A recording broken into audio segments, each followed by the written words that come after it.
שפע. מחכים לנס כבר הרבה זמן?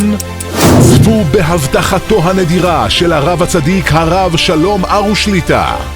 אשרינו שאנחנו מעם שיש לו צדיק גדול ענק, רבי חנינא בן דוסא. אפשר ניסים נפלאות מה שעשה, או לא היה לו שום טבע.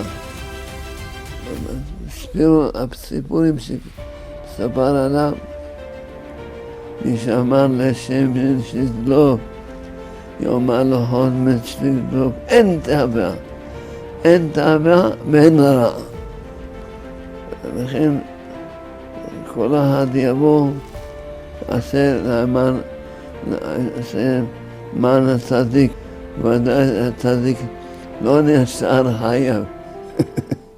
ודאי שהצדיק פעלו שואה מעל תאווה, בזיווגים, בפרנסה, ברפואה, כל שלום בית, כל התחומים, אמן.